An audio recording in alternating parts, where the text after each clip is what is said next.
اليوم ان شاء الله عندنا ملخص فيلم ليفت بيهايند. فيلم من اليوم كيهضر على واحد الظاهره غريبه طرات خلات الملايين ديال الناس يكبروا في مره وما لقاوش لهم اثر نهائيا.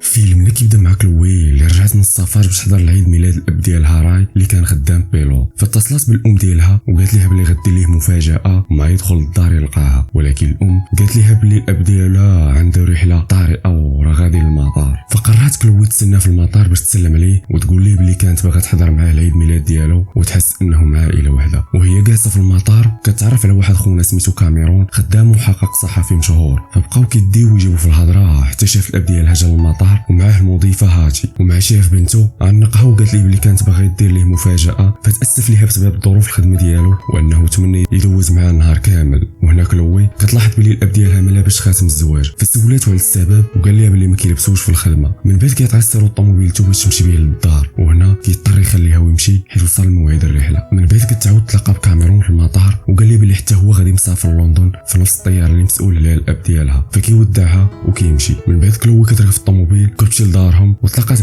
مع خوها الصغير وكتجلس مع الام ديالها شويه وبدات كتعاود ليها على خدمتها. من بعد كتقرر كلوي باش تاخذ خوها الصغير باش يتمشاو شويه في المول، وهما كيتمشاو في المول وقفوا وعنقت خوها شويه جسمو كيختفى بحال بعض الناس في المول وبقاو غير حوايجو. ونفس الشيء طرف الطياره ديال راي ومنهم الطيار صاحب راي، فبداو الناس كيغوتوا حيت ولادهم والاهل ديالهم كيختفوا فجاه وما فاهمينش علاش. فمشى راي المقصوره الطياره باش يتحكم في الطياره اللي فقدت السيطره، وكاميرون كان كيصور في هادشي اللي كيطرا في الطياره حيت كان كيعتقد بلي هادشي طرا غير في الطياره، وكيتفاجئ الركاب كاملين غاديين هاجمين على مقصوره الطياره اللي كان فيها راي على اساس انه غيكون فاهم اش مطرا. فهنا راي اضطر يخفض ضغط الطياره باش يخلي الركاب يرجعوا لبلايصهم ويلبسوا اقنعه الاكسجين، وفعلا كينجح في الخطه ديالو. من بعد حاول باش يتصل بمركز القياده ولكن حتى واحد ما كيجاوبو، فخرج من المقصوره باش يهدد الركاب، فقال لهم بلي ما عرفش سبب اختفاء الناس وباللي حاول يتصل بمركز القياده ولكن حتى واحد ما جاوبو، وطلب منهم باش يبقاو هادين حتى يوصلوا لندن. من بعد ما رجع للمقصوره لقى بنته كلوي كيتصل به باش تطمئن عليه لكن ما جاوبهاش، وكتكون هي كتجري باش تركب في الطوموبيل وترجع للدار، ولكن كتشوف واحد الطياره جايه في اتجاه ديالها فدخلت في طوموبيلتها وفجرتها. وبحكم وظيفه كاميرون بدا كيحقق في هادشي اللي طرا وبدا يسول في الركاب على داكشي اللي شافوه، وكلهم كيقولوا بلي ولادهم اختفوا فجاه وبقاو غير حوايجهم. من بعد بدات هاتي كتستف الركاب باش تعرف عدد الركاب اللي اختفوا، وقال لهم راي في الراديو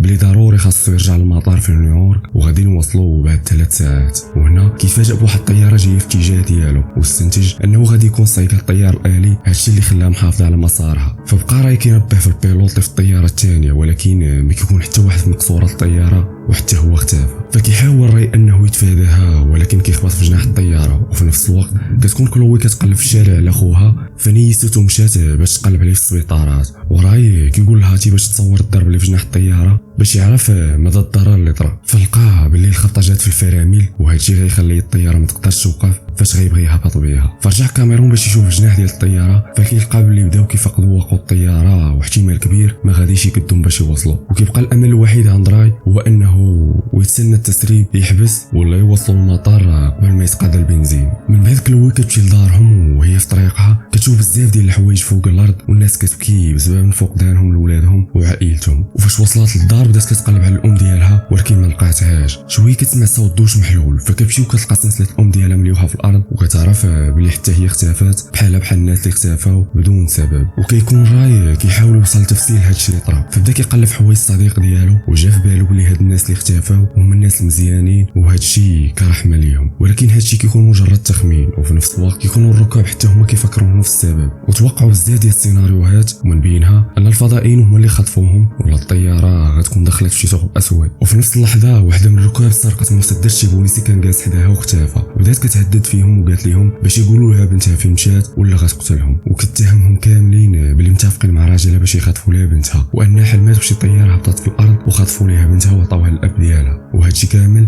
حيت كان باغي ياخذها مقابل اي ثمن. الواضح انه رشاهم باش يكذبوا عليها. فهنا كاميرون حاول باش يهدنها باش ياخذ المسدس وقال لها بما انه بنتها اختفت فاكيد هي في بلاصه احسن من هنا، والا رجعت ما غتبغيش تشوف الام ديالها وهي قاتله ولا ميته، وفي الاخر كيقدر ياخذ منها المسدس. وكتكون كلوي عندها نفس تخمين الاب ديالها بانه الناس مزيانين وهما اللي اختفوا من العالم باش ما يشوفوش الحرب والدمار اللي غيطرا. من بعد كتمشي عند القس الكنيسه اللي كانت كتمشي عنده الام ديالها باش تسولو على هادشي اللي طرا، فقال لها بلي معظم الناس اللي كان كيعرفوا مختفاو وهما ناس مزيانين وكيديروا الخير وما كيبغيوش الضرر لحتى واحد، وبلي كان كيتمنى حتى هو يختفى، ولكن الواضح انه افعاله ما كانش كافيه باش يختفي معهم. وفي نفس الوقت يكون كاميرون جالس مع ريف المقصوره وكيحاولوا يتصلوا بالمطار، وقدر يتصل بصاحبه كارلوس في المطار وعرف منه بلي الاختفاء في العالم كامل، وطلب منه راي شي مدرج ضروري باش يهبط فيه، ولكن كارلوس قال لي الطيارات كاملين كاينين في بلاصه واحده وما كاينش شي بلاصه اللي يقدر يحددها ليه باش يهبط فيها، ومن بعد كيتقطع الاتصال بيناتهم. فكيحاول راي وكاميرون باش يتصلوا بكلوي باش يطمئنوا عليها، وهنا كلوي كطلع له واحد البلاصه عاليه باش تليفونها يقدر يخدم